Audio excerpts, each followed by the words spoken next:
My name is Mini Timmaraju, and I'm the president of NARAL Pro-Choice America, but more importantly, I'm a Texan.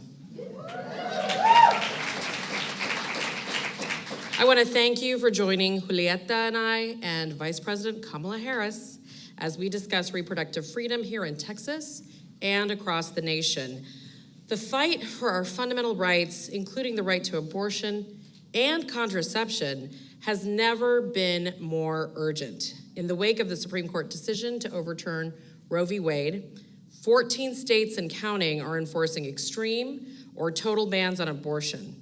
And we know these anti-choice extremists won't stop with the states. Congressional Republicans have already introduced a nationwide abortion ban that flies in the face of the will of the vast majority of Americans. And the truth is that anti-choice legislators have been building up to this moment for years. Before I joined NARAL, my first reproductive rights job was with Planned Parenthood Gulf Coast, fighting for reproductive freedom from the southeast corners of the state to Houston, and spending quite a few legislative sessions right here in Austin. And as Texans, we know that these attacks on reproductive freedom have been ongoing and hit very, very close to home. For years, the extremist Texas GOP legislators have passed some of the most horrific bans in the country. It was here that extremists passed SB 8, a ban that encouraged any person, even those who lived outside of Texas, to act as vigilantes. It gave private citizens the power to sue abortion providers and anyone else who helps someone access abortion care, even before Roe had fallen. And this is so important for our friends watching across the country to know, even before Roe had fallen, SB 8 made it nearly impossible for Texans to get the care that they need. But that wasn't the end of it. Extremists also passed a trigger ban, which bans abortion completely and punishes providers with criminal charges. When I think about these cruel and unimaginable bans and how they're harming millions of people in my home state and beyond, it makes me very angry at the people responsible for this. But in the midst of these attacks, I still have hope. I have hope because people like all of you are coming out to fight back against these unthinkable attacks on our freedoms. I have hope because our partners in the movement, partners like Planned Parenthood Texas Votes, Avow, Lilith Fund, Texas Freedom Network, and Jane's Due Process, and many more, are working arm in arm to defeat anti-choice extremism right here in Texas.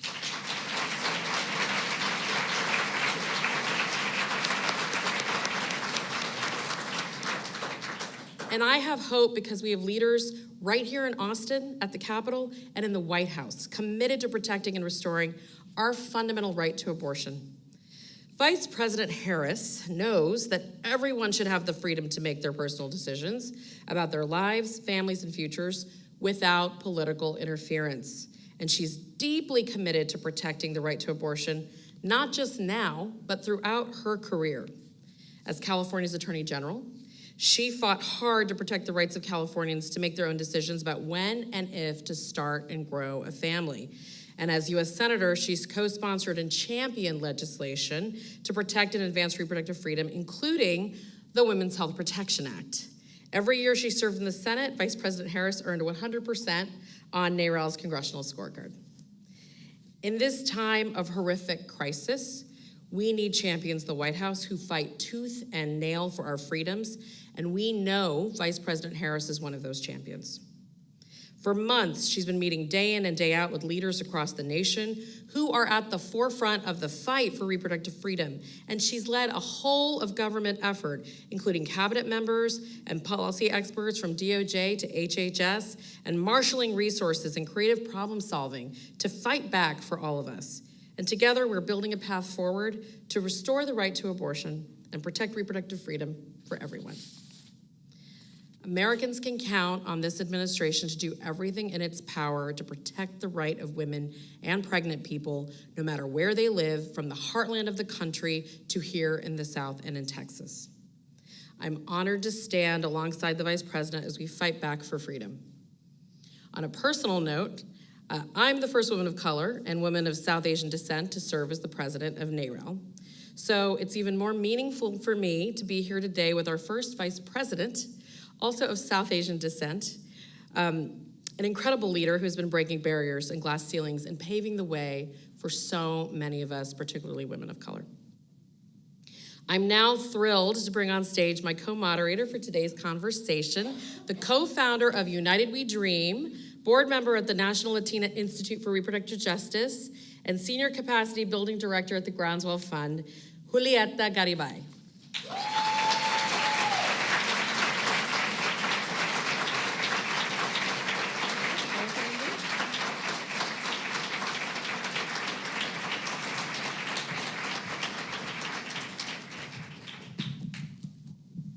And now it's our, sorry about that.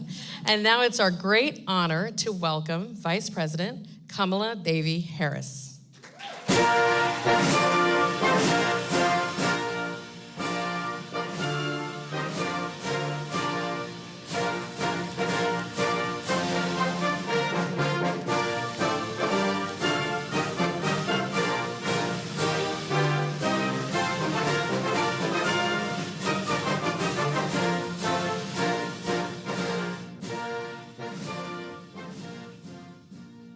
Good afternoon, everyone. Good afternoon. Good afternoon. It is so good to be back at the LBJ. Just the library and everything that it means, and of course the university, but I'm just so thrilled to be with all of you and to be back here. I visited here years ago, and it represents so much about the history of our country in terms of when we believe in what is possible and are committed to it, we can actually achieve it. So I'm very inspired to be here with all of you. Thank you. Thank you, Vice President. It's awesome to welcome you back to my home state of Texas. I'm going to start with an opening question. And I've heard you talk about this a lot, but I think these folks would love to hear you talk about this. This is such an important moment, a historic moment, truly, in the fight for our rights. Why did you decide to champion this issue at this moment in time in the role that you are in? Well, I was kind of born into the issue in that my sister and I were raised by a mother who had two goals in her life: to raise her two daughters and end breast cancer. My mother was a breast cancer researcher. And she was actually one of the very few scientists who was a woman and a person of color. And she was passionate about her two interests, us and that. And I have vivid memories as a child of my mother coming home and being, frankly, outraged from time to time about the disparities in the system, about the need for women to have access to the care they need. And what would upset her most, in a way that I was aware of it, was the need that she believed for us to give women dignity in the healthcare system, in particular as it relates to their reproductive health. You know, I grew up with the word mammary glands all the time. So these things were just a part from my childhood, and I have spent my career, as you know, that has been one of my major areas of focus throughout my career, starting as a prosecutor, which is to focus on the health, the safety, and the well-being of women and children. Thank you. In Texas and across the country, anti-choice extremists are continuing to attack abortion rights and access. Right now, 15 states and counting are enforcing extreme and total bans on abortion. What steps are the Biden-Harris administration taking to protect women and folks who can get pregnant? So let me say also, Mini, Julieta, it's so wonderful to be on the stage with you, and thank you both for your leadership and your inspiration and your courage. So level set, we all know, we are at a moment where the highest court in our land, the United States Supreme Court, just took a constitutional right that had been recognized from the people of America, from the women of America. And I'd like to just step back for a moment, and then I'll be more direct in my answer, but I'd like to step back and share with you, and President Johnson's family is here. As Vice President, I have now, as of now, met with literally 100 world leaders, by phone or in person. Presidents, prime ministers, kings, chancellors. And it's important to remember that when we, as representatives of the United States of America, walk into these rooms, we walk in with a certain status and stature, representing what we believe to be the greatest democracy in the world, imperfect though we may be. So we walk in those rooms, chin up, shoulders back, talking with others about the importance of the rule of law, human rights, civil rights. But you see, there's something that comes with being a role model. And there are a lot of role models here, so you know what I'm talking about. When you're a role model, people watch what you do to see if it matches up with what you say. So we are now in a situation where people around the world, and my greatest fear, among them autocrats, will look at their population and say, you want to talk about this being the standard? This is where we should go? Well, this is what the United States just did, that great democracy. So it has profound ramifications, what just happened, for the women and the people of America and for the women around the world. And in that way, I think we all appreciate what our administration, the president and I, and so many of us have been doing to characterize this moment as truly a healthcare crisis with potentially global impact. And so what we have been doing is a number of things. The president has signed 2 executive orders, and we have taken a whole of government approach. So that means that agencies that range from Health and Human Services to the VA to the Department of Defense to the Department of Justice are all taking a role of leadership. We just convened actually the cabinet for the 2nd time this past week and talked about what each of the agencies are doing. So for example, Health and Human Services, they are making sure that pharmacies, for example, are aware of their legal obligations and responsibilities to allow prescriptions to be filled.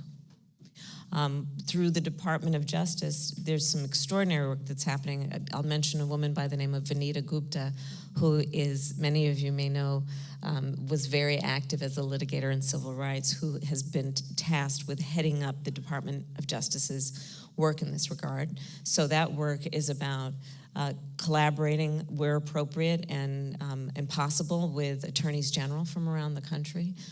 Not this one in Texas. Not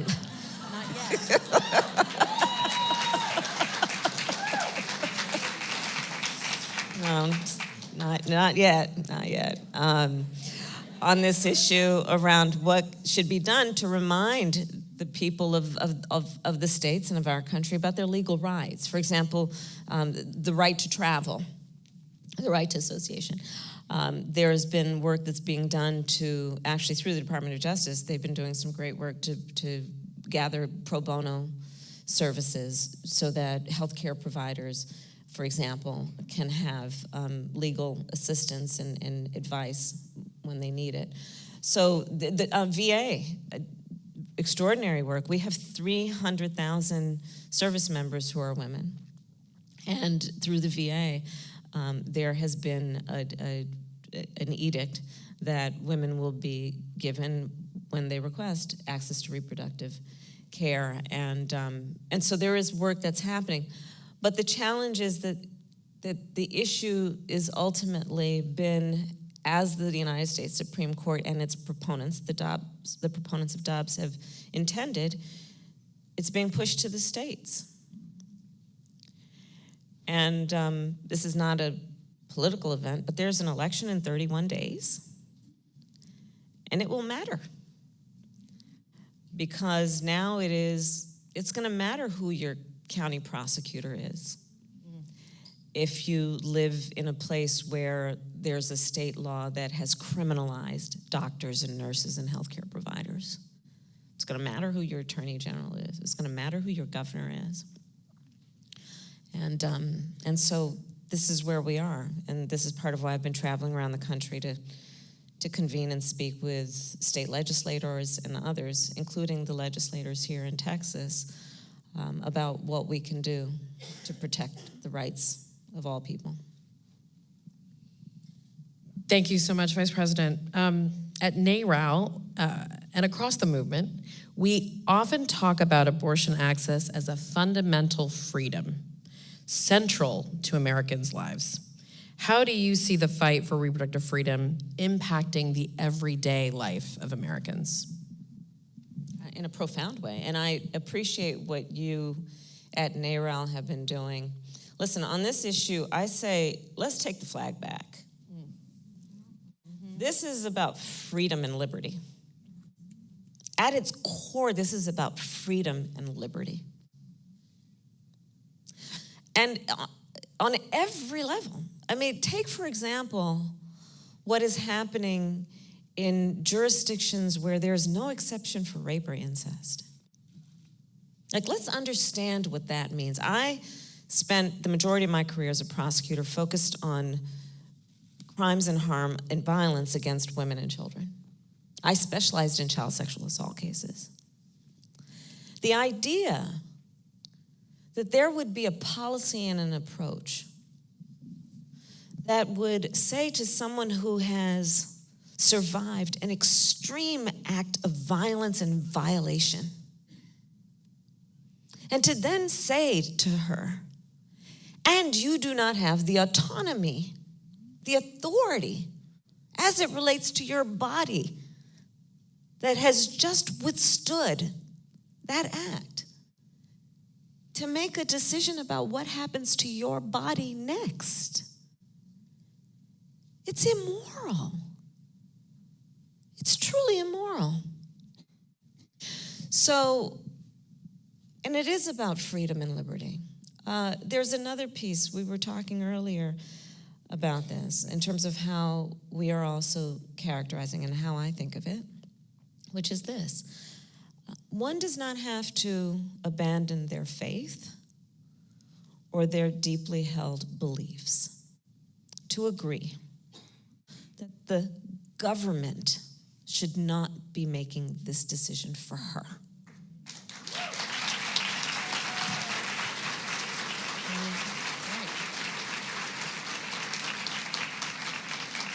It's her decision to make, and if she chooses with a loved one, with her priest or her pastor or her rabbi, with whomever she chooses, but the government shouldn't be making this decision for her.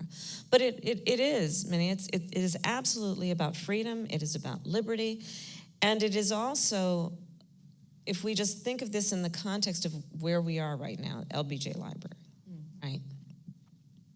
Where the leadership of that president really was in every way about understanding the fundamental principle of justice and equality.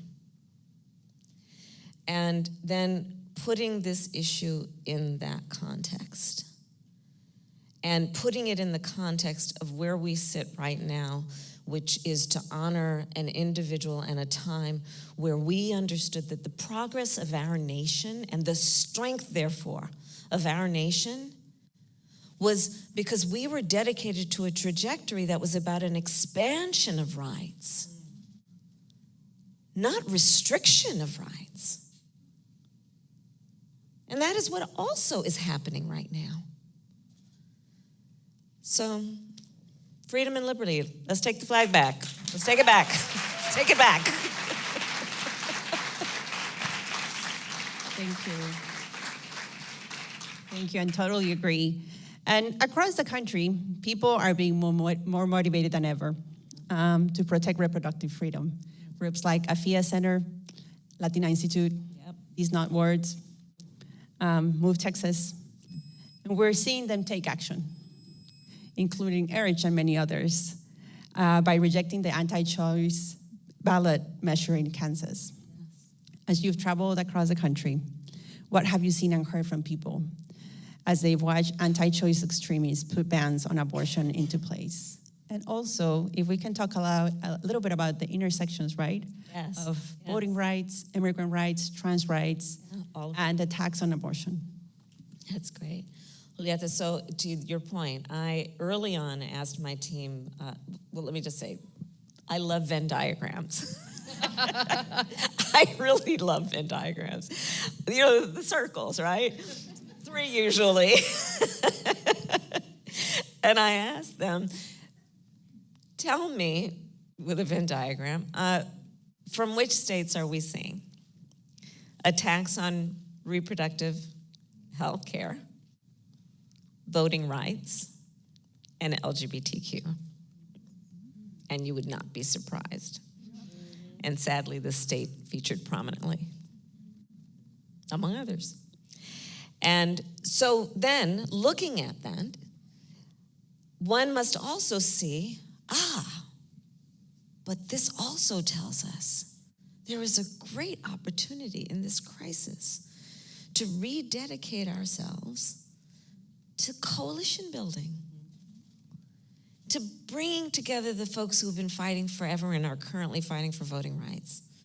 All of the champions of marriage equality and what we must still do in terms of trans rights, what we must do to bring together the people who've been fighting for years on maternal health and reproductive health care, and bring everyone together and see this as a moment that should remind us again of the history of this building and that movement, because I think we'll remember then all of the best movements that were about progress in our country. One of the key ingredients was the coalition building that happened, right?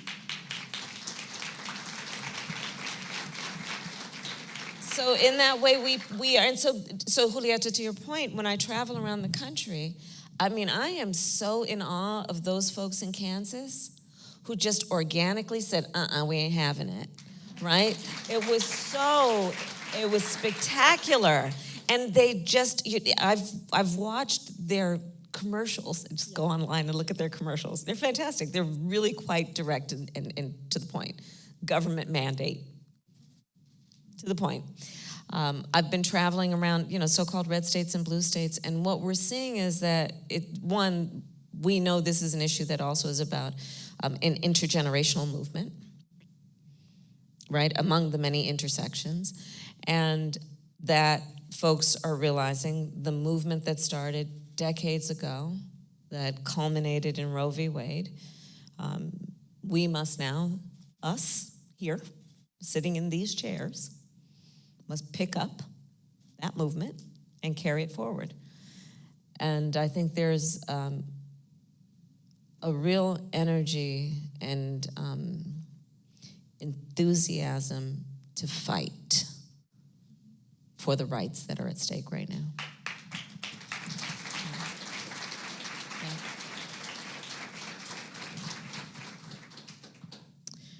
So this question, and then we're going to move to some audience-submitted questions, is very personal to both of us, but I know it's very personal to you. How does the central role that women of color have played in the history of fighting for abortion rights, and I'll add all of our fundamental freedoms in every movement, there have been unsung women heroes in every movement, affect your thinking on the present-day fight for reproductive freedom? Well, honestly, on that, I would say there's nothing new under the sun. Women of color have been a part of every one of these movements, as have men of color, and the coalition that has to be built and is being built. But women of color, I mean, I was reflecting and talking with my team actually about relatively recent history around even when President Clinton was attempting to pass health care reform, and there was a group of, I think, a dozen Black women who formed and I believe actually authored the term reproductive justice. understanding that there is so much about this issue, which is a healthcare issue, that then is about the issue with healthcare and the healthcare delivery system in our country. One of those issues being the inequities, and the need, therefore, to identify, articulate, and address those inequities based on race, based on income, based on location, including rural folks who are living in rural America, our Native women. And so I think that there's nothing new about this, in that those leaders have always been there. What also is true is that they've not always been acknowledged, but they've always been there because they see and know what's happening in their own communities, and they are leaders in their communities, and often are the conscience for others why we must act. I think the good news is we're now seeing many more leaders of color in these movements. So thanks to, and we're seeing you, and that's really, really important. Thank you. It is.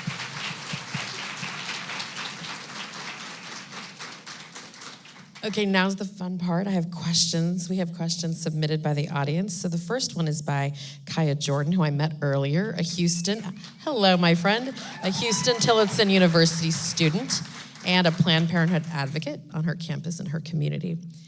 Texas has some of the worst maternal mortality rates in the country. And in Texas, Black women are 3 times more likely to die than white women due to causes related to pregnancy and birth. And it's not just maternal mortality where Texas is failing Black and brown communities. Hispanic women in Texas have among the highest rates of cervical cancer incidence and mortality in the country. Texas is failing our communities of color. What can the administration do to support the Black and brown women of Texas to ensure we are able to live happy and productive lives without fear of dying from childbirth or preventable cancer? Great question, thank you. Thank you, Kaya. That is a great question. That's a great question. I actually worked on this issue in terms of trying to get legislation, which we did get some legislation passed when I was in the Senate. And I'm proud to say we were able to get, then when we were elected and when we went to the White House, to elevate this issue to the stage of the White House, which is the issue of maternal health. Because to the point of your question, across America and in Texas, Black women are 3 times more likely to die, Native women twice as likely, rural women 1.5 times more likely to die in connection with childbirth.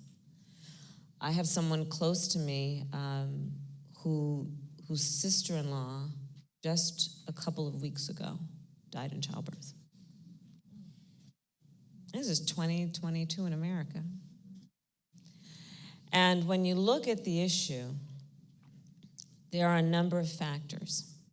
So when we talk, for example, and study Black maternal mortality, you will find, and with Latinas and people, women of color, you will find that, in particular when we've studied, because the numbers are just the highest with Black women, that she will have that experience regardless of her education level or her socioeconomic level. It is literally that when she walks into that doctor's office, that hospital, or the clinic, she is a Black woman, is just not taken seriously, not as seriously.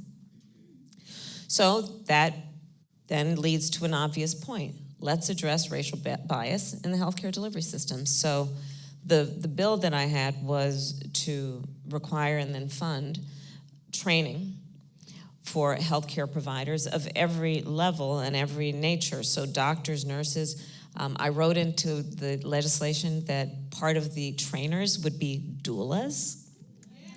Yes, who are some of the most knowledgeable and effective in helping women get through their pregnancy and afterward. We are, as an administration, also now pushing for states to expand Medicaid coverage postpartum from what it has been, which is 2 months, after she just gave birth to a human being, to 12 months, right? Understanding that coverage includes what she may need for all of her postpartum needs, including physical checkups, pelvic exams, things of that nature, not to mention whatever else she may need. And there is more work to be done, because also when you study the issue, you then also realize that it is no coincidence to see the disparities in terms of who is affected, and to understand also the stressors that uniquely affect those populations. What am I talking about? Well, poverty is trauma-inducing, right? So you think about it in terms of what that means for the life experience, not to mention access to appropriate health care, access to transportation, access to, are they living in food deserts? Women living in rural America, we have so many healthcare deserts, right? And so the approach also, and it has been part of our approach, which is a comprehensive one as an administration, is to look at all of these issues, including what we've done recently, which is to encourage a designation for hospitals, birthing friendly, so that we will then start to do the analysis of what are the experiences of families who are going through those particular and specific healthcare systems, in terms of how they experience the process and the response to their needs. So I really appreciate you asking that question, but there is a lot more work to do, and I need your help. Okay.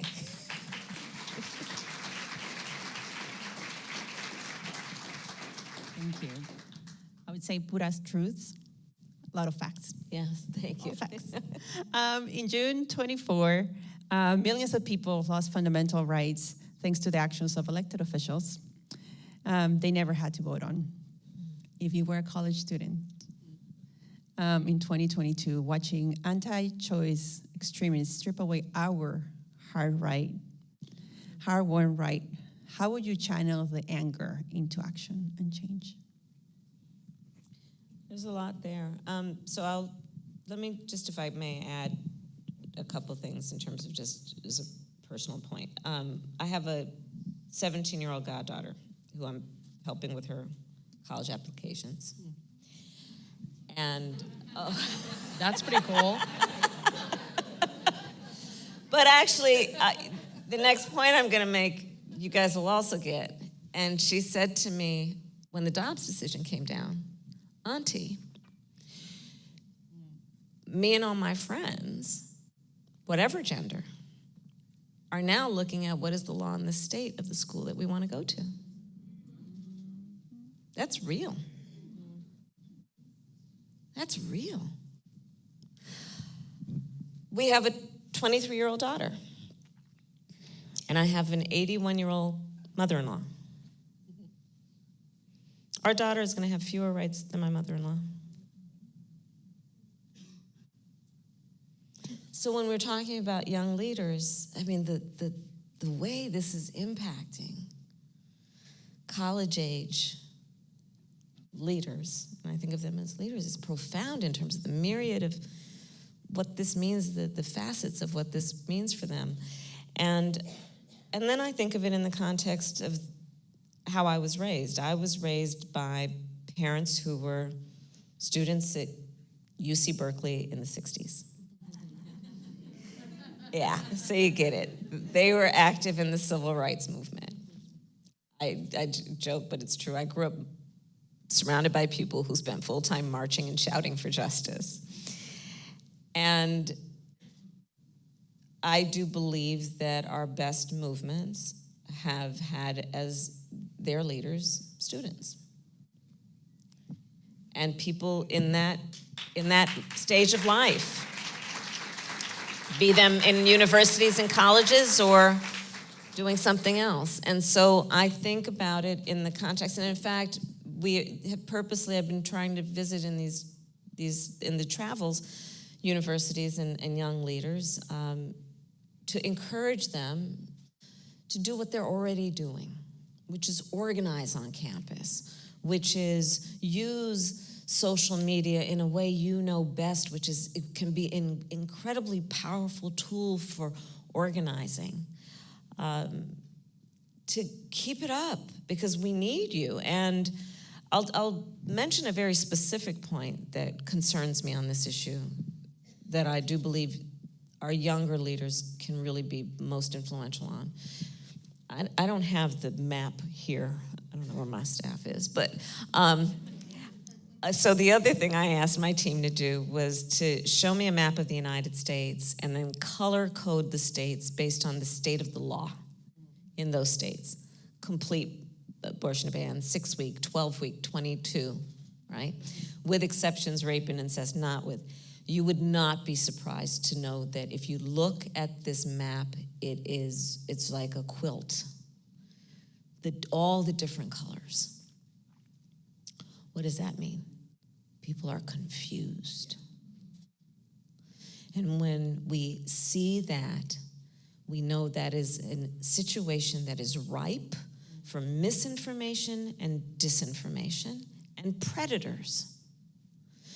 So back to our young leaders, who are the most talented in moving information effectively and quickly to get to their peers.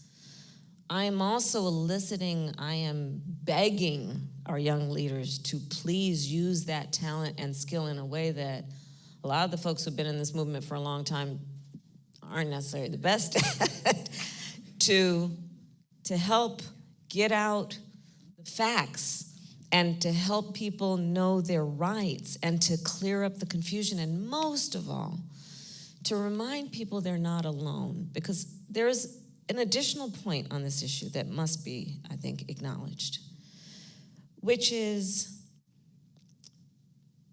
the fact that over the course of history, women have been punished for their sexuality. And with this issue then comes a profound amount of judgment, more so than we've seen in a long time.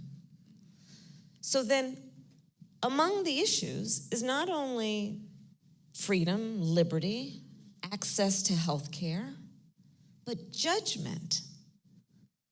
And what that does to make that individual feel alone and to predictably result in silent suffering. And so again, that's where our college age, whether they are in college or not, leaders can really be most effective to create community where their peers are, to remind them they are not alone, that they are not being judged, and to remind them of their rights. I'll add that our young leaders have already been at the forefront of our movement destigmatizing abortion. Yeah. So all credit to those young leaders who have educated so many of us and just changed the conversation, and couldn't be more timely for that to happen. Right. Yeah. One last question from Melissa Ibarra, who is the health center manager for Planned Parenthood here in Austin. So I want to thank her for being on the front line of this fight and taking care of our patients so wonderfully, with so much compassion. Here's her question. A lot of people are feeling disheartened after the fall of Roe and other recent attacks on reproductive freedom, such as congressional Republicans' push for a nationwide ban on abortion and state-level bans and attacks on reproductive health care providers, including their ability to participate in federal programs. What keeps you feeling optimistic and hopeful about the future of abortion access in this country? You, and all of you.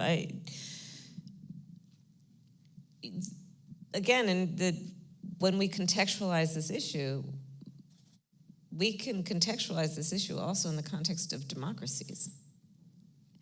And I do believe that a democracy will be as strong as our willingness to fight for it. Yeah. Right? And so the future of this issue will be a function of our willingness to fight for this, understanding that, again, it is about freedom, it is about liberty, it is about justice. And I'm going to come back to the point that all of this is not a political event. 31 days matters. Because here, I'm just going to state a fact. It's not political. It's not an advertisement. It's just a fact. So there's this thing in the United States Senate called filibuster. It's a library. We talk about things like facts here. Okay. And it has been used over the years in a way that I think many of us would agree has been used to obstruct progress. So another fact. President Biden has said he will not let the filibuster get in the way of signing the Women's Reproductive Health Act.